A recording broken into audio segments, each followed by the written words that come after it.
প্রাথমিক বৃত্তি পরীক্ষার গণিতের ভয় তোমরা করবে যাই। আজকের ক্লাস থেকে আমরা গণিতের বেশ কিছু গুরুত্বপূর্ণ বেসিক কনসেপ্ট এবং বেশ কিছু চ্যাপ্টারের আলোচনা করব এবং আমাদের পেজে তোমরা অনেকগুলো টপিকের ফ্রি ভিডিও পেয়ে যাবে। আজকে আমরা যে টপিকটা পড়তে যাচ্ছি এই টপিকটার ক্লাস তুমি 5 মিনিট করলেই বুঝতে পারবে আমাদের ম্যাথ শেখায় কি সমস্যা, কেন তোমরা গণিতকে এত ভয় পাও, গণিতের জন্য আলাদা একটা প্যানিক কেন কাজ করে পরীক্ষার হলে, সেটা তোমরা খুব ভালো মতো বুঝতে পারবে। আমি সাথে আছি তোমাদের অর্ক স্যার এবং আজকে আমরা পড়ব আপনাদের চতুর্থ অধ্যায় সাধারণ ভগ্নাংশ যে অধ্যায়টা আছে, এইটা শুরু করলে কেন তোমাদের সমস্যা হচ্ছে এই সকল কিছু আমরা আলোচনা করব।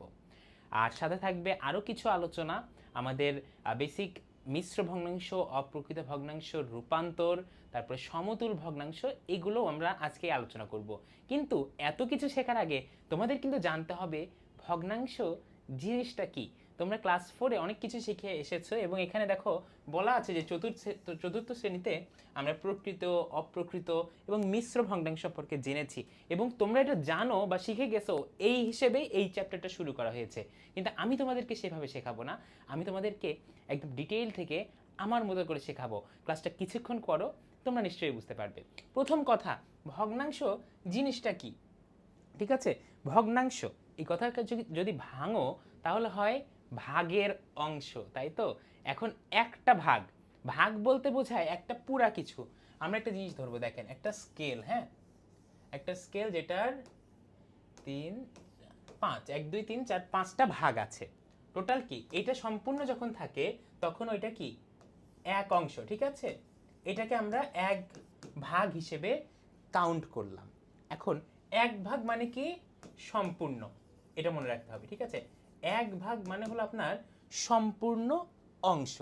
এখন আমি যখন এক ভাগ না বলে আমি বলবো, ধরেন সেম স্কেলটাই আমরা নিলাম, হ্যাঁ, কিন্তু আমি এটার 3টা ভাগ নিয়ে কথা বলতেছি, 2টা ভাগ এবং 3টা ভাগ।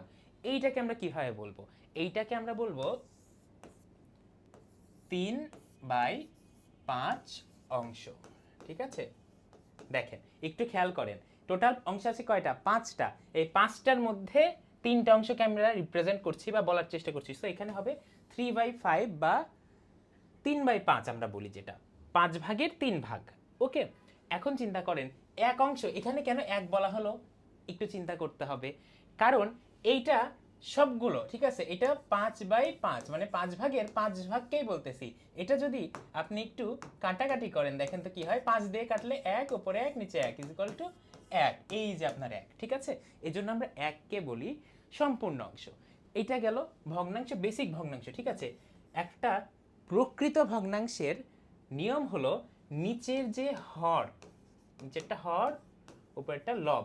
ইংরেজি ভার্সনে যারা আছো, নিচেরটাকে আমরা বলি ডেনোমিনেটর, উপরেরটা নিউমারেটর। দেখেন একটা প্রকৃত ভগ্নাংশ সবসময় একের চেয়ে ছোট হয়, মানে সম্পূর্ণ অংশের বড় হয় না।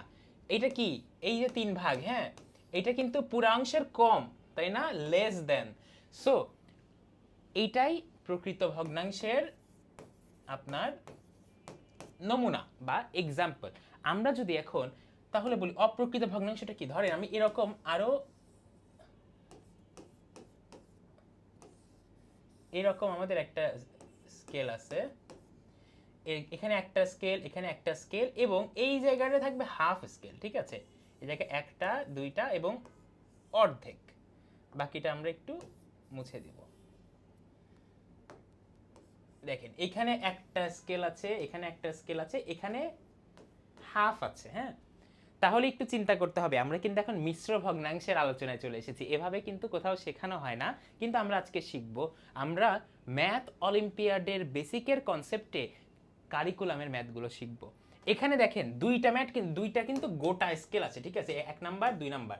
এই 1 আর 1 যোগ করলে কত হয়? যোগ করলে হয় 2, তাই তো। আর এখানে হাফ আছে, আর এই হাফটা যদি আমরা এখানে আনি তাহলে 2 সমস্ত 1/2 যেটা হলো, এইটা হলো আপনার মিশ্র ভগ্নাংশ।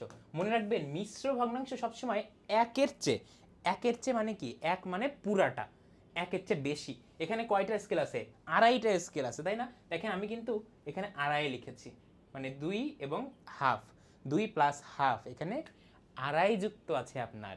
ওকে, এই মিশ্র ভগ্নাংশ এটা একটা অপ্রকৃত ভগ্নাংশ। কেন অপ্রকৃত বলো তো? আমি বলেছিলাম প্রকৃত ভগ্নাংশ সবসময় পুরা অংশের চেয়ে ছোট হয়। ধরেন আমি একটা আপেল নিলাম, একটা আপেলের অর্ধেক খাইলাম, এটা কি পুরা আপেলের চেয়ে কম না? এটা প্রকৃত ভগ্নাংশ। কিন্তু আমি যখন বলি যে আড়াইটা আপেল, 3টা আপেল, 3.5টা আপেল, 3.25টা আপেল, মানে 3টা আপেল প্লাস আরও কিছু ভগ্নাংশ আছে, তখন ওইটা কিন্তু অপ্রকৃত হয়ে যায়, কারণ ওইটা একের চেয়ে অনেক বেশি, তাই না? ঠিক যেমন এখানে আড়াইটা স্কেল একের চেয়ে বেশি না, 2টা স্কেল প্লাস হাফটা স্কেল। এভাবে অপ্রকৃত বা মিশ্র ভগ্নাংশ আমরা বোঝার চেষ্টা করি, যেটা আমরা পড়েছি ক্লাস 4-এ। এতক্ষণ কিন্তু আমি আলোচনা করলাম আপনাদের 4-এর বেসিকটা, যেটা শেখার কথা ছিল। আপনি যদি ক্লাস 4-এ এভাবে শিখে না থাকেন বেসিক বুঝে বুঝে, তাহলে কিন্তু তোমার এই অসুবিধাটা হবে।